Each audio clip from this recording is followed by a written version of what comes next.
como les había indicado, tenemos un programa especial porque tenemos aquí con nosotros en el set a los 3 representantes de los gremios empresariales más importantes del país. Está con nosotros el señor Luis Salazar Nishi, en representación de la Sociedad Nacional de Industrias. Él es el presidente de esta institución. También la señora Rosa Bueno, presidenta de la Cámara de Comercio de Lima, y obviamente el señor Julio Pérez Albán, presidente de ADEX. Buenas noches, gracias por estar con nosotros. Buenas noches. Vienen a hablarnos de una serie de planteamientos y de medidas que quisieran hacer llegar, o es que ya se ha hecho llegar al gobierno, y que de alguna manera está tratando de sacarnos de esta situación de inercia en la que lamentablemente ya estamos más de 10 años.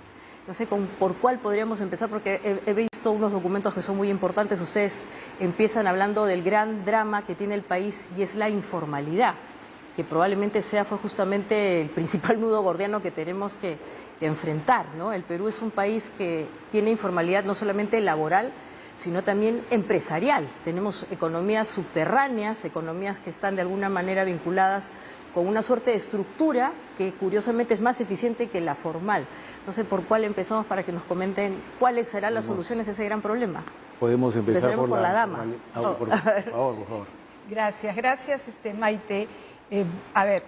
Desde la Cámara de Comercio tenemos una visión de desarrollo del país de largo plazo y estamos analizando y haciendo llegar propuestas de políticas públicas. Hemos trabajado primero en lo que es fortalecimiento de la democracia y hemos presentado a debate 15 propuestas de modificación del capítulo político de la Constitución. Hemos priorizado 5 buscando devolver integridad y eficiencia a los representantes del país, sean congresistas, gobernadores regionales, ¿no? Y esta propuesta incluye 2 medidas. Una de ellas es la reelección. Pensamos que debe mejorarse el trabajo de los políticos. Nosotros creemos que el país y los empresarios tenemos una voz en materia de política y por eso estamos haciendo estas propuestas. También estamos proponiendo bicameralidad para ayudar a la reflexión normativa que tanto necesita el país. También tenemos un pilar que es el fortalecimiento del libre mercado, y este esfuerzo de este trabajo que hemos hecho de la revisión de la Constitución económica del 93 ha terminado en este libro que te voy a entregar ahora, en el que tratamos temas tan importantes como la actividad empresarial del Estado. Ahora estamos pasando por un tema complicado, ¿no es cierto?, con que el Estado quiere nuevamente hacer actividad empresarial sin la transparencia necesaria. Lo puede hacer, aunque debe ser lo excepcional, pero se tienen que respetar las reglas de competencia. Claro, específicamente nos estamos refiriendo a lo de Petroperú. Exacto. ¿Es cierto? El otro pilar que estamos trabajando es el tema de seguridad ciudadana, y el último es el tema de tu pregunta, que es el de informalidad. Este proyecto está todavía en evolución, pero ya en el 2019 la Cámara de Comercio presentó una propuesta para con algunas ideas para mejorar los temas de atracción a la formalidad de los grandes sectores. En el Perú son casi el 80% de las empresas que están en informalidad. Entre ellos está, por ejemplo, la unificación del régimen tributario, ¿no? Claro. Olvidarnos de estos regímenes especiales, etcétera, que lo que hacen es generar más confusión que ayuda. Por ejemplo, el tema de las microempresas, puedes estar hablando de 20 trabajadores, ¿no?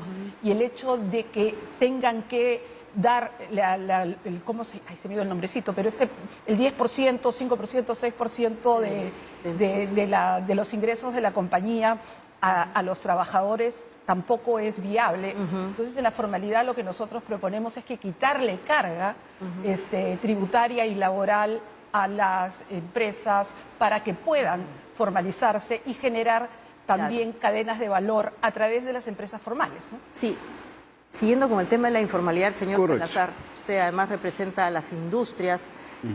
Uno de los grandes problemas justamente para lograr que se formalice la masa laboral en el Perú es los costos laborales, que son altos. Y últimamente hemos visto que hay toda una tendencia, y aquí quisiera en verdad que ponderemos la situación. El derecho laboral es intuitivo, busca proteger al trabajador, pero a veces esa protección mal entendida se traslada y se convierte en sobrecostos. que al final del día termina perjudicando a quien queremos proteger, porque si partimos de la idea de que en el Perú hay informalidad y es una porción muy pequeña de empresas formales las que pueden darle estos beneficios, terminamos beneficiando a nadie. De acuerdo. Primero, muchas gracias por esta invitación. El tema de la informalidad es como ese gran elefante que tenemos dentro de la sala y nadie lo quiere ver, ¿no? Y todos pasamos de costadito para que no nos aplaste, pero no hablamos nada de él. Mira, desde la Sociedad Nacional de Industrias nos ha tocado recorrer el país y hemos encontrado en las regiones este problema de Lima, pero potenciado a la N. Vemos regiones como, por ejemplo, Huancavelica, que tienen por encima del 95% de informalidad. Y la pregunta es, ¿cómo se combate la informalidad? Muchos creen, inclusive dentro de ellos un ex ministro de Trabajo, que hablaba que el tema de la formalidad es un tema que tenga que tratarse dentro del Consejo Nacional de Trabajo y buscar algún tipo de regulación para ello. Lamentablemente no es así. La informalidad laboral no se va a arreglar con una ley, y menos ser discutido dentro del Consejo Nacional de Trabajo, donde no están representados los trabajadores informales, que son el 80%, Maite. Los que están representando a los trabajadores ahí representan solo el 5% de la masa laboral. Entonces, desde la Sociedad Nacional de Industrias, ¿qué estamos pidiendo? Que la informalidad sea combatida a través de inversiones productivas en las diferentes regiones, incluye Lima también. No hay otra forma que no más que la inversión productiva para combatir la informalidad. Y te pongo un ejemplo claro. Ica es la región menos pobre y es la región donde menos informalidad hay, y hoy no consigues a un empleado si pones un negocio y quieres contratar a un colaborador. No lo consigues porque todos están empleados. Y la pregunta es que Ica sacó una ordenanza regional para convertir a todos los informales en formales. No, llegó la inversión, llegó la agroindustria, se desarrolló el negocio, el trabajo, y hubo mucho trabajo y trabajo digno. Conclusión. Si queremos hablar de corregir la informalidad en el Perú, que mucho daño nos hace en el avance de nuestro país como economía, tenemos que buscar inversiones productivas. Y para eso la Sociedad Nacional de Industria está empeñada en desarrollar una visión de largo plazo. En el Perú decida crecer para los próximos 50 años, pero definiendo rutas estratégicas para ese crecimiento.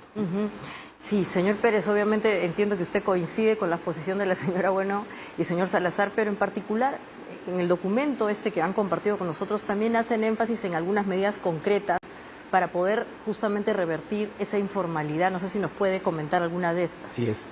La informalidad es un cáncer, digamos, y para atacar ese cáncer tenemos que saber las causas, conocer las causas para aplicarle el remedio respectivo para curarlo, ¿no? Una de ellas es, como tú mencionaste, los sobrecostos laborales, ¿no? Y otros temas más, productividad. Como hablábamos en la charla hace un momento, el Ministerio de Trabajo y Promoción del Empleo no promueve el empleo. Están en otras discusiones y el tema central es la promoción del empleo. Bien lo ha mencionado Jesús. ¿Por qué Ica no tiene pleno trabajo? Porque hay inversión, hay oportunidades de trabajo. Entonces, ¿cómo replicamos eso, lo que ocurrió en Ica? Obviamente es el sector agroindustrial, pero hay otros sectores que pueden, digamos, crecer en provincias y replicar eso en provincias y en las regiones, perdón, y tener más formalidad, ¿no? Que eso es lo que queremos. Ahora, la informalidad lleva como satélites narcotráfico, corrupción, trata de personas, X problemas. Entonces, es un cáncer que nos está corroyendo como sociedad. Tenemos también una propuesta referente al manejo del Consejo Nacional de Trabajo y Promoción del Empleo. ¿Cómo así? ¿Cuántos ministros han pasado por el Consejo Nacional de Trabajo y Promoción del Empleo? Nosotros somos asiduos, o éramos asiduos concurrentes porque lo convocan. Y creemos que debe haber una autoridad fija elegida por 5 años, ¿no?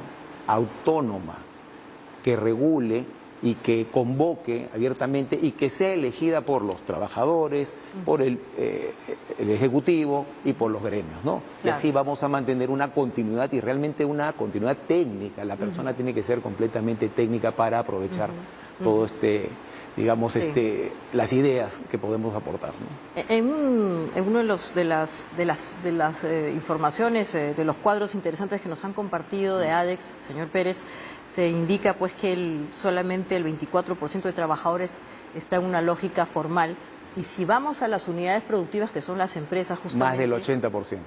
13% son formales, 87% son informales, o sea, es un drama nacional. Lo que tenemos que reconocer es que el Perú es un país informal. Dejémonos ya de tantas, digamos, cosas y fantasías. El Perú es una economía informal. Ahora, desde el punto de vista de los trabajadores, ustedes han indicado, está el tema de los sobrecostos, y aquí está el cuadro justamente, ¿no? Que en verdad es abrumador. Solamente 24% de los trabajadores en el Perú son formales, pero lo más dramático, también las unidades productivas, las empresas, digamos, los microempresarios que también dan trabajo a otros, solamente 13% son formales, y eso es un drama. Están los sobrecostos laborales, pero también están temas vinculados a la productividad de las unidades, de las empresas. Allí, ¿qué medidas están proponiendo ustedes? Porque, por ejemplo, desde el punto de vista del comercio exterior, de la exportación, hay estándares que hay que cumplir.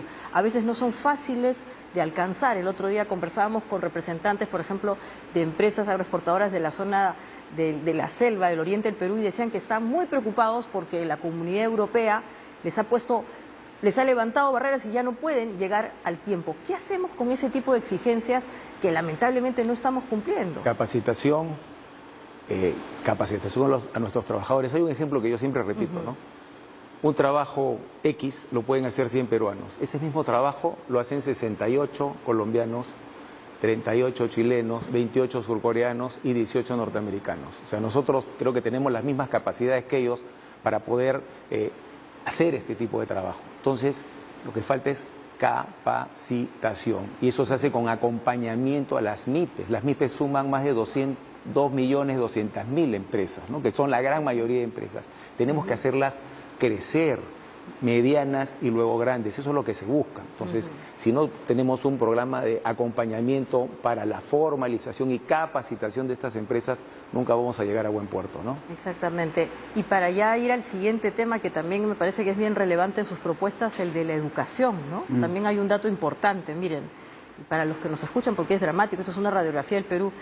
3 de cada 10 egresados del colegio acceden a educación superior en el Perú. Si nos comparamos con, por ejemplo, Chile, ahí son 8 de cada 10. Y si nos comparamos con México, 5 de cada 10. El mismo caso es Colombia. Y en el Perú, solamente 3 personas que salen de la escuela, de 10, logran entrar a la educación superior. Entendiendo por educación superior, universidad y un instituto. Claramente tenemos un gran problema porque seguramente no le estamos dando oportunidades a nivel nacional a los jóvenes de que encuentren una posibilidad justamente de encontrar no solamente su vocación, sino obviamente el mercado, lo que demanda el mercado. ¿Qué propuestas tienen al respecto? No sé.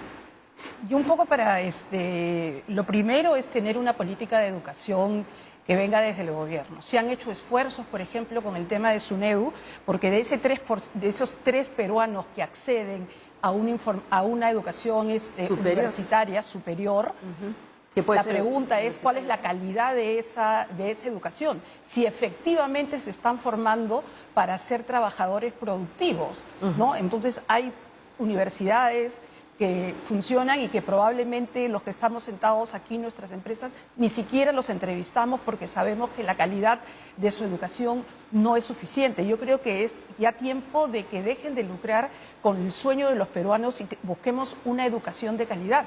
Pero ese tema no solamente es aquí, podemos ir un poquito más allá. En la educación escolar, que es la más importante para la formación del individuo, tenemos iniciativas de reincorporar al magisterio 14.000, 3.000, aunque sea uno solo, que no cumpla el tema de la meritocracia, que se haya resistido a pasar un examen o si lo dio, jaló, entonces en realidad no vamos a poder tener la capacitación necesaria para que nuestros jóvenes sean realmente productivos en las unidades empresariales o productivas a las que van, ¿no? Sí, antes de ir...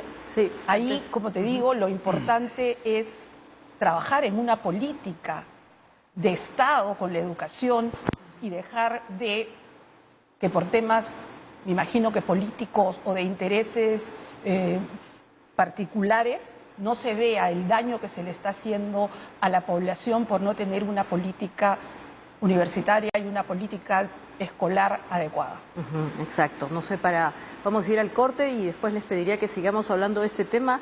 Sus Ustedes son además empresarios, saber si lo que el mercado les ofrece desde el punto de vista de nuevos profesionales está vinculado con sus necesidades. Tal vez hay una brecha y hay que ver cómo los acercamos. Esto es Diálogo Abierto. Vamos a ver con este programa especial.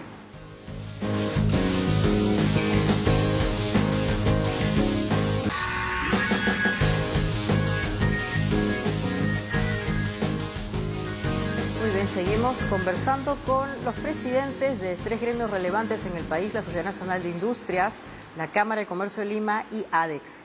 Vamos a retornar entonces con la Sociedad Nacional de Industrias. Adelante, señor Salazar, lo escuchamos. Ok, a ver, yo quería comentarles que el día de ayer en el Congreso de la República se ha presentado el proyecto de ley de la nueva ley de industrias en el Perú. Y a ver, ¿de qué consta este proyecto de ley? Nosotros hace 2 años venimos recorriendo el país buscando cómo desarrollar las regiones para construir un país más homogéneo con una visión de desarrollo. La conclusión es que el Perú no ha decidido hasta hoy cómo crecer y no ha decidido si tiene algunos sectores estratégicos de su manufactura al cual hay que impulsar y hay que desarrollarlo para los próximos 50 años. Lo que busca la ley es encontrar estos sectores estratégicos e impulsarlos a través de una política nacional en el que podamos confluir absolutamente todos los sectores. Esto obviamente generará desarrollo, inversión productiva en las regiones. La ley de industrias tiene 3 enfoques estratégicos. El primero, que es visualizar una política industrial, pero sectorial, definiendo que la industria manufacturera tiene diversos sectores y que cada una de ellas debería tener un tratamiento especial. Y el segundo es con un enfoque territorial. Lima concentra el 60% de la producción nacional. Si queremos construir un país homogéneo, no podemos seguir concentrando toda la producción en Lima. Hay regiones, la mitad de las regiones, Maite, del país, no llegan siquiera al 1% en participación de manufactura. Eso trae mucha pobreza, eso trae mucha informalidad. Hay una correlación directa entre lo que es desarrollo de manufactura y desarrollo del índice de desarrollo humano de la población, es decir, calidad de vida. A mayor mayor manufactura, mayor calidad de vida de la población. Es lo que buscamos. Y en este proyecto de ley seguramente están abordando el asunto del mercado, ¿no es cierto? Es correcto. Laboral. ¿Cómo es que estas líneas productivas van a de alguna manera a generar nuevo trabajo? Yo te decía hace un rato que la informalidad no se va a acabar con una ley, se va a acabar con inversiones. Y es justamente lo que buscamos. Pero a ver, veamos cuál es el tejido empresarial de nuestro país. 99.4% son micro y pequeños empresarios. Solo el 0.1 es mediano. Y el 0.5 es gran empresa. O sea, esto es algo raro que pasa en nuestro país. Y de esos micro y pequeños empresarios, casi 2,5 a 3 millones, Maite, están en un nivel de subsistencia. Es decir, yo recuerdo que Rolando Arellano siempre habla que el Perú es un país de emprendedores. Es cierto, somos el país con más emprendimientos. Pero si separamos esos emprendimientos de subsistencia, que son casi 2,5 a 3, y de los que realmente buscan un desarrollo con una visión de desarrollo hacia el futuro, la pregunta es en qué país estamos, ¿no? Y esa subsistencia genera demasiada informalidad. Exactamente. Y para ver en qué país estamos, el otro tema que también han buscado abordar ustedes es el de la competitividad. Este es un término que antaño, y antaño no es mucho, hace unos 5 años atrás o 10 años atrás. 2016. 2017 era el tema, ¿no es cierto? Teníamos un Consejo Nacional de Competitividad, ahora hay un Consejo Nacional de Competitividad privado. ¿Cómo estamos en competitividad y por qué es importante? No sé quién nos puede explicar de manera sencilla, señor Pérez. Hay un cuadrito, no sé si... Sí, tenemos ahí un cuadro, tal vez si lo podemos compartir. Perú, este es un componente que se desagrega. El Plan Nacional de Competitividad y Productividad... ahí lo tenemos, ¿no? Empezó, claro. Esas son las medidas, pero esos son los elementos están en un avance del competitividad. 42.8%, ¿no es cierto? Entonces, este plan de competitividad se desarrolló con un horizonte hasta el año 2030. Así es. Vino la pandemia, que todos estamos de acuerdo, hubo un bache, pero tenemos que retomar esto rápidamente, no podemos quedarnos en ese 42.8%, ¿no? Y esto está relacionado a estos niveles de avance de estos lineamientos que se habían dado, ¿no? Hay infraestructura, bueno, parece alto, pero capital humano, lo que venimos hablando, 35% de avance. Comercio exterior, a pesar de que batimos récords en exportaciones, estamos todavía en 32.1%. Falta desarrollar mucho más. Y acá tenemos que trabajarlo en base a acelerar estos cumplimientos. ¿Cómo? Claro. Se ha visto tener, digamos, llegar a desarrollar la innovación y tecnología. Claro, la competitividad, digamos, este es un índice global. Así es. Que está compuesto por subíndices, ¿no Así es es. cierto? Infraestructura, capital humano, innovación, Así es, así en fin, comercio exterior. Se supone que los países que han logrado un nivel de calidad de vida altísimo, que dicho sea de paso están vinculados con los de la OCDE, tienen estos componentes en un nivel óptimo. Como usted decía, señor Pérez, hemos avanzado, pero para el tiempo que queremos llegar a la OCDE estamos muy atrasados. Nosotros deberíamos estar en 62 puntos y algo por ciento de avance. Entonces, la meta debería ser lograr ese 62 el año 2025. Ya. Y acá hay que agregar cosas nuevas a este plan de competitividad, hacer un nuevo plan de competitividad, no borrar sino Ya. adaptar lo nuevo y con eso nuevo llegar, sí, al 2030 cumpliendo el 100%. Esa debería ser la meta para que esto se refleje en las regiones, ¿no? Porque Ya. siempre hablamos de que todo se concentra en Lima. Lima no es el Perú. ¿Y cuáles son esos nuevos elementos? Pero, Sí. a ver, pero ¿cómo es que podemos definir si somos un país competitivo? Y que le voy a poner algunos ejemplos de sectores donde estamos perdiendo competencia y cada vez estamos saliendo más del mercado. Por ejemplo, en el sector pesca y acuicultura, ¿correcto? El Perú tiene 3.100 kilómetros de litoral. Ecuador tiene mucho menos. Nuestro vecino del sur, bueno, sí tiene litoral, pero ambos países nos están llevando una ventaja tremenda y ahí viene el tema de la competitividad. Tú sabes que Ecuador exporta anualmente más de 10.000 millones de dólares en pesca de consumo humano y el Perú solamente escasamente 1.500 y Chile casi 7.000. Pero mira lo que viene, lo que te voy a comentar. Uno de los productos de más exportación de Ecuador es el famoso atún enlatado, en conserva, procesado. Conserva. Pero ¿sabe dónde es ese atún, Maite? Es peruano. ¿Y dónde se pesca? En el Perú. ¿Y por qué no se produce o no se industrializa en el Perú? Porque el Perú pone tasas de impuestos para ese producto, esa materia prima para procesarse. Ecuador no. Da libre impuesto y la materia prima se va a Ecuador y de ahí se exporta. Entonces, el Perú está perdiendo competitividad. Ese mismo ejemplo te lo puedo llevar al sector textil, que Centroamérica está exonerando de impuestos a la renta para todos los que quieran invertir en textil y confecciones. Muchos peruanos ya están pensando irse para allá. Claro. Y hoy nos llevan gran ventaja. Y te podría dar ejemplos de diversos sectores de la economía en la que el Perú está perdiendo competitividad, ¿no? Sí, adelante. Sobre ese tema yo creo que es importante, primero, que el gobierno, retome el plan de competitividad y tome algunas medidas para mejorarlo. Por ejemplo, la brecha de infraestructura es altísima en el Perú. Así es, Entonces, todavía. yo creo que las empresas necesitan que se les allane la cancha, por ejemplo, con temas de infraestructura. Ahora, por ejemplo, presentamos 7 proyectos que están priorizados en el plan de competitividad y desarrollo, que están en promedio en 85%, no, mentira, en 75% de avance, ¿no? De ejecución. Bueno, hay que tomar esos proyectos, ver qué está pasando y que ese último tramo para que sean una realidad, porque estás hablando de carreteras que ayuden, por ejemplo, Claro. el tema regional, porque hemos hecho un esfuerzo impresionante para suscribir tratados de libre comercio, sin embargo no los podemos aprovechar en el tema de lo que en ese momento se llamaba la agenda hacia adentro. Nos quedamos y se trabajó en el Plan Nacional de Competitividad. Yo creo que los empresarios necesitan las condiciones para poder desarrollar sus negocios de manera adecuada. Tramitología. El tema, creo que lo mencionaba Julio, de las autoridades para poder, SENASA, DIGESA, etcétera, que la tramitología es enorme. Y ahí no vemos un esfuerzo del gobierno en retomar estas actividades, ¿no? Claro, ahora lo importante de estas propuestas es que van a trascender el actual gobierno. Ustedes están pensando en un largo plazo y eso es lo relevante de que se hayan unido estos 3 gremios, es importante. Y uno de los puntos con el que empezamos, la señora Bueno empezó además con ese tema, es el asunto de la institucionalidad. Y si algo está quedando claro hoy en el Perú es que, como antes se decía, por un lado, cuerdas separadas. Por un lado la economía y por otro lado la cuestión política, y hoy día nos hemos dado cuenta que esa situación es insostenible, es mentira.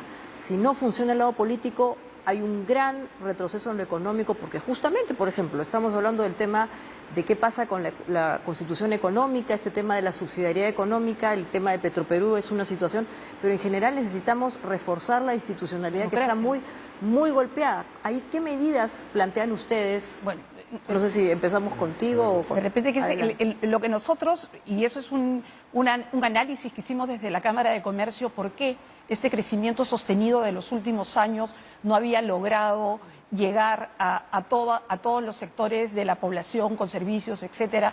El tema de competitividad tampoco, la brecha de infraestructura estaba altísima.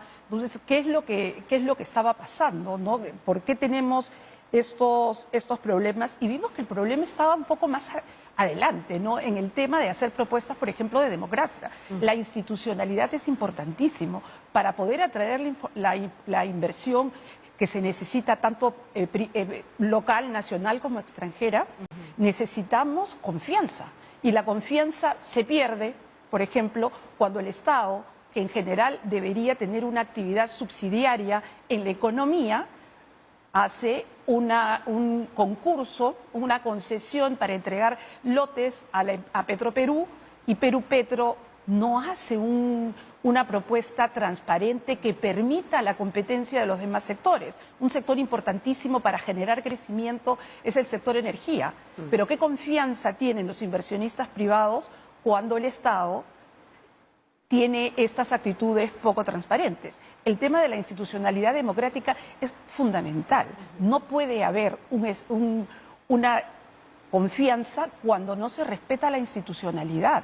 Sí. Entonces, hemos visto ahorita temas recientes respecto a la institucionalidad, y es preocupante porque si se hace una vez, se puede hacer otra y otra. ¿Y cuál es la confianza para el inversionista que ve el Perú a un largo plazo?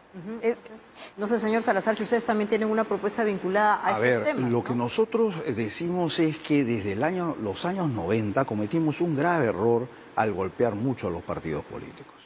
Y creo que ahí empezó todo lo que hoy estamos viviendo. Los partidos políticos han perdido institucionalidad. Hoy no tenemos partidos políticos formados. Hoy los líderes políticos no se forman en escuelas políticas como antes eran los partidos políticos. Hoy uno habla con un partido político y no sabe qué tendencia tiene, no sabe cómo piensa. Los nombres de los partidos políticos evocan más a una barra deportiva que a un nombre de partido político. Si no recuperamos la institucionalidad de los partidos políticos, yo veo muy difícil el cambio hacia el futuro de nuestra clase política peruana. Sí necesitamos fortalecer a los partidos políticos, hablar nuevamente de las elecciones primarias, hablarles de un ideario que pueda reflejar un pensamiento y saber hacia dónde va ese partido político. Creo que necesitamos trabajar mucho en ese tema, ¿no? La reforma política es fundamental por ahora. Claro, y para los que nos ven, este es un tema que siempre vuelve a la mesa, la reforma política, en fin, pero no hemos tenido la capacidad de concretar, ¿no? Y ahí, no sé, señor Pérez, y también ADEX, que dicho sepas es un gremio vinculado con el comercio exterior, pero yo hoy día escuchaba otro representante que mencionaba que otra vez es necesario, incluso para ese tipo de actividades más sofisticadas, que haya predictibilidad en el país, porque si las reglas cambian con tanta facilidad, de verdad que nadie va a venir acá a invertir. Imposible. Yo concuerdo con Jesús y Rosa plenamente, ¿no? El tema de la institucionalidad y los partidos políticos que lo iba a mencionar. Y lo que tú dijiste, la política y la economía son dos caras de la misma moneda. Es imposible separar esto. Los políticos deciden. Hay un libro muy famoso que se llama ¿Por qué caen las naciones?, ¿no? Y ahí habla de instituciones inclusivas y habla de instituciones extractivas. Eso es lo que está pasando en el Perú, ¿no? Tenemos muchas instituciones extractivas que no permiten que esto llegue a la mayoría de la población. Ahora, el Congreso realmente da mucho que desear, ¿no? Y eso viene de la formación de los partidos políticos. Creo que cada congresista busca el beneficio propio, y lo que hablamos hace un momento era el tema de que tiene que haber reelección. Y no es porque nosotros querramos, tengamos algo ahí, pero los políticos se forman, necesitan aprender. ¿no? Cero. Nosotros somos presidentes y hemos aprendido a lidiar y muchas cosas nuevas y se necesita tiempo. Entonces, si voy a estar solo 5 años, voy a ver las medidas de corto plazo. Y como mencionaba Jesús claramente en la reunión que hemos tenido hace un momento, el cortoplacismo es el norte de este país y eso no se puede permitir de ninguna manera más. Y lamentablemente esa reforma política ¿en manos de quién está? Del Congreso. El propio Congreso, que tiene políticos que no quieren reformar para seguir en el mismo sistema en el que estamos. Estamos en un círculo vicioso, pero yo creo que se está generando una conciencia nueva a nivel país. Yo lo siento cuando voy a regiones, cuando hablo con los dirigentes de las cámaras de comercio regionales, cuando hablo con los emprendedores, aquí mismo con nosotros, los gremios nacionales. Entendemos que hoy el sector empresarial está tomando más acción en la vida política, está opinando sobre política pública, lo que antes no pasaba. Antes creíamos los empresarios que con pagar nuestros tributos estábamos cumpliendo con nuestra labor cívico, nacional y ya estábamos colaborando. Hoy entendemos que el empresariado no puede mantenerse al margen del sistema político. Necesitamos opinar y tener una vida más activa. Y qué bien que sea crítico, señor Salazar, porque en efecto, para la opinión pública también había un divorcio entre el mundo empresarial, el tejido empresarial y lo que pasaba en el tema político, entendido como justamente el ejercicio del poder, no por los que nos están gobernando, sino por la propia gente, ¿no? Entonces, en verdad es bien importante esa autocrítica y decirles a ustedes también que enhorabuena que estas propuestas estén allí y ojalá que podamos también darles más espacio. Sí, señor. Quisiera agregar un último tema. Nos ve acá nosotros 3 sentados. Nosotros pertenecemos a la Unión de Gremios, que se creó precisamente como un contrapeso a estas medidas populistas, digamos, que podían salir del Congreso o del propio Ejecutivo. Entonces, los empresarios sí estamos decididos a incursionar en política, digamos, políticas de Estado, y nos tiene que escuchar. La recaudación del Estado, más del 50% de la recaudación del Estado la pagamos nosotros. Tenemos todo el derecho a que se nos escuche y a implementar lo que creemos necesario para el bien y desarrollo del país, ¿no? Así es, perfecto. Una última reflexión Sí, yo para sí cerrar. quería, Maite, aprovechar este espacio que agradezco para comentarles que la próxima semana en Nueva York se va a llevar el Summit de Sostenibilidad e Inversiones. Como ustedes saben, el Consejo Empresarial de la Alianza del Pacífico está presidida por Perú, en este caso le toca a la Cámara de Comercio, y la idea es presentarle al mundo este cambio y esta actitud que han tomado los empresarios sobre todo lo que es inversiones sostenibles. Y en la Plaza de Nueva York, donde ya se están presentando financiamientos verdes, etcétera, presentarle al mundo lo que tenemos nosotros que ofrecer, porque el Perú no puede parar y el Perú sigue siendo una plaza importante. Esto que conversamos no solamente se hace con un afán crítico, sino de mejora, porque el Perú tiene las condiciones para seguir creciendo y nosotros como empresarios, y eso es importantísimo, hemos tomado ya el liderazgo en materia política, lo que era inconcebible. No te estoy diciendo 20 años atrás, te estoy diciendo 3 años atrás, 2 años atrás, y estamos dispuestos como ciudadanos a colaborar en la creación de un país más justo y equitativo para todos los peruanos. Exactamente. Y bueno, y una reflexión final, sí, Maite. Los políticos o la clase política en el país nos han acostumbrado a un cortoplacista. No salimos más allá del horizonte temporal de lo que dura la gestión de un gobierno, llámese local, regional o nacional. No tenemos una visión de desarrollo país. Nadie en este país puede decirnos dónde va a estar el Perú en el 2050. Nadie puede saber cuál es la ruta de crecimiento sostenida del Perú. Creo que llegó la hora, Maite, en que los peruanos definamos esa ruta de crecimiento. Tomemos la decisión de crecer de manera sostenible, por supuesto, pero con una ruta clara en la que todos, Congreso, Ejecutivo, gobiernos regionales, gobiernos locales, tengamos clara la ruta de crecimiento. Yo creo que es hora de construir esa gran visión país hacia el 2050. Está estupendo. Bueno, y con esa reflexión nos vamos a quedar. Les quiero agradecer a cada uno de ustedes, a los gremios que representan y bueno, con todos ustedes que nos están mirando, pedirles que nos sigan acompañando. Después del corte tenemos más cosas interesantes. Esto es Diálogo Abierto.